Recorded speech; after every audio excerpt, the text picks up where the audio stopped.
Hello all, Uncle Jack's Horror Stories here. Please give the video a like and subscribe to the channel. And above all, I hope you enjoy the video. Elaine stood at the threshold of her childhood home, clutching the heavy brass key in her trembling fingers. The house had been empty since her parents' passing, left to her in their will. Now she had returned, not to just clean it out, but to decide if she could ever make it her home again.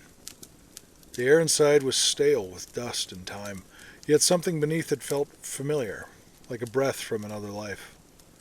The first few days passed in a blur of sorting through old belongings. Strange things happened, but she dismissed them as the house settling, a door creaking open when she was sure she had closed it, the sound of footsteps when she thought she was alone, the flickering of lights in a room she hadn't entered. Her mind chalked it up to an overactive imagination, but her gut whispered otherwise. Then the dreams began. She saw herself as a little girl running through the halls, laughing and speaking to someone unseen. A presence loomed behind her, a tall, dark figure wearing a black top hat. He had no face, only an empty, shifting void where features should have been. And yet young Elaine wasn't afraid. She called him Mr. Black.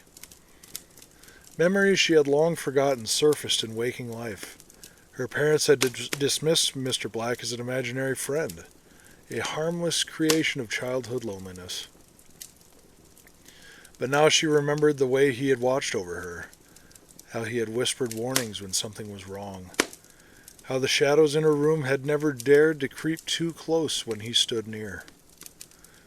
One night Elaine woke with a start. A deep, guttural growl echoed through the house. Her skin prickled as she heard something scrape along the wooden floor outside of her bedroom door. The handle twisted.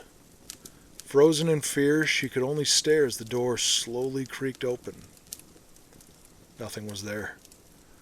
But in the darkness in the hallway seemed thicker than it should have been, writhing, twisting like a living thing.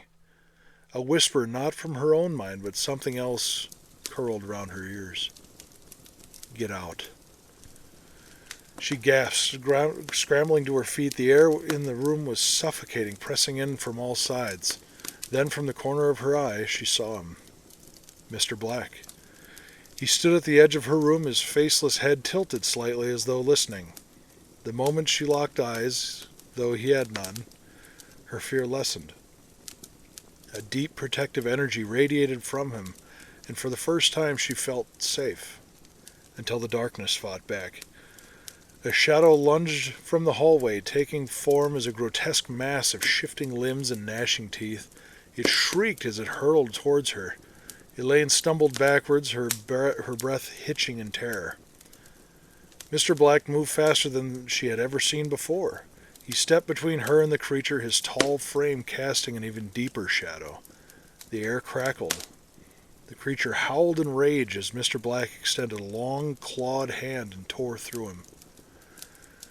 The house shook, the walls groaned, the shadow beast let out an ear-splitting screech as it dissolved into nothing.